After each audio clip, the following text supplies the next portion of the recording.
کہ flat system میں western جی culture ہے، یا عام طور پر فلیٹ کی پہلے گاؤں میں ہوتا تھا کہ ایک کونے میں کوئی مر گیا ہمارا پڑوسی تو سارا گاؤں اس میں شامل ہوتا. آج ترقی یافتہ دور میں اس طرح کی بات نہیں ہوتی ہے، تو اگر کسی کا جنازہ بھی جاتا ہے تو کسی کو کوئی خبر نہیں ہوتی ہے. تو ایسے ماحول میں ہم کیسے اپنے آپ کو اچھے پڑوسی بنا سکتے ہیں، یا اللہ کے جو احکام ہے یا رسول کی جو سنت ہے اس پر کیسے عمل پیرا ہو سکتے ہیں؟ تو دیکھیے، پڑوسی خواہ کوئی بھی ہو، مسلمان ہو یا غیر مسلم ہو، یہودی ہو یا عیسائی ہو، سکھ ہو یا مجوسی ہو، کچھ بھی ہو، پڑوسی ہے تو پڑوسی ہونے کے اعتبار سے پڑوسی پن کا جو حق ہے ہمارے رسول کریم صلی اللہ علیہ وسلم نے اس کو نبھانے کا کیسے حکم دیا ہے. آپ دیکھیں، ارشاد فرماتے ہیں حضور علیہ السلام کہ جو بندہ اللہ تبارک و تعالیٰ پر ایمان رکھتا ہو اسے چاہیے کہ اپنے پڑوسی کا خیال رکھے. آخرت پر جس کا یقین ہو اسے چاہیے کہ پڑوسی کا خیال رکھے. حضور نبی کریم صلی اللہ تعالی علیہ وسلم نے اتنی تاکید فرمائی. اور ان کا خیال رکھنے کا کیا مطلب ہے؟ غیر مسلم بھائی ہے تو کیا کریں؟ تو دیکھو، رسول کریم علیہ السلام مکہ مکرمہ میں تھے.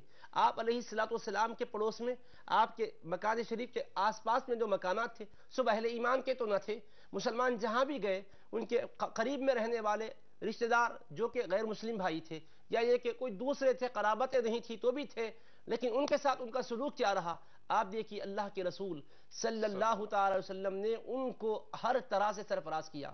بحیثیت انسان کے آپ علیہ السلام نے ان کا مکمل خیال رکھا. فرمایا کہ کچھ پکاؤ تو بھی ان کے پاس بھیجاؤ. آپ نے فرمایا اگر وہ بیمار پڑ جائیں تو ان کی مزاج پرسی کرو. اگر وہ بیمار ہیں، تنگ دست ہو گئے تو ان کے لیے مالی تعاون پیش کرو. فرمایا حضور علیہ السلام نے فرمایا اگر وہ کسی مدد کے خواستگار ہوئے تو مدد کرو. اگر وہ ضرورت پر قرض مانگتے ہیں تو ان کو قرض دو. یہ ساری کی ساری باتیں حدیث پاک میں ہے. کنز العمال میں، مسند بزار میں حدیث پاک ہے. رسول کریم علیہ السلام نے فرمایا ان کے دکھ درد کو بانٹو، ان کی تکلیف کو رفع کرو، اور انسانیت کے ناطے ان کے ساتھ اچھا سلوک کرو. اور اگر وہ کسی سخت پریشانی میں گھر گئے ہیں تو مالی تعاون کرو. حضور علیہ السلام نے، جیسا بھائی نے یہ بھی پوچھا کہ سرحد کے اعتبار سے ہمارا ان کا پڑوس بنتا ہے، مدینہ منورہ کہاں، مکہ مکرمہ کہاں، تقریباً 450 کلومیٹر کا فاصلہ ہے.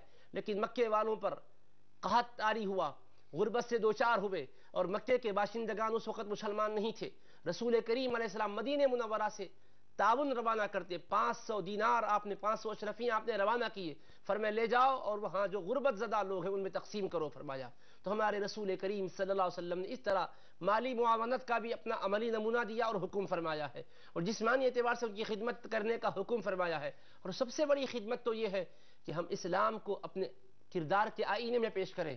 ہمارے کردار میں پاکیزگی ہو، ہماری گفتگو میں صداقت ہو تو اللہ تبارک و تعالیٰ کے رسول علیہ السلام کا پیغام ان تک پہنچے گا. ایک مرتبہ صحابہ کرام رضی اللہ عنہم اجمعین نے حضور علیہ السلام کو وضو کرتے ہوئے دیکھا تو آپ کے اعضائے وضو سے جو پانی برآمد ہو رہا تھا اس کو اپنے چہروں پر، بدن پر ملنے لگے. تو آپ نے فرمایا ما یحملکم علی ھذا، اے میرے صحابہ اس پر کون سی شے تم کو آمادہ کر رہی ہے؟ تو کہا حب اللہ و رسولہ، اللہ تعالیٰ سے محبت اور اللہ کے رسول سے محبت ہے، اس لیے اس پانی کو ہم اپنے چہروں پر اور بدنوں پر مل لیا کرتے ہیں، مل رہے ہیں تاکہ برکتیں ملے. تو رسول کریم علیہ السلام نے اس کا انکار نہیں کیا، لیکن ایک قاعدہ بتلایا.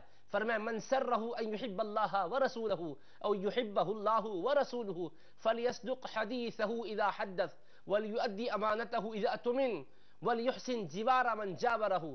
فرمایا جو اس بات سے خوش ہوتا ہو کہ وہ اللہ سے محبت کرے اور اللہ کے رسول سے محبت کرے، اور اللہ اس سے محبت کرے اور اللہ کے رسول اس سے محبت کرے، جو اللہ کو اور اس کے رسول کو چاہنے والا بننا چاہتا ہے اور اللہ اس کے رسول کا چہیتا اور لاڈلا بننا چاہتا ہے، تو اسے 3 کام کرنی چاہیے. جب بات کرے تو سچ کہے، اور اگر کوئی امانت رکھائے تو امانت ادا کرے، اور اپنے پڑوس میں رہنے والوں کے ساتھ اچھا سلوک کرے.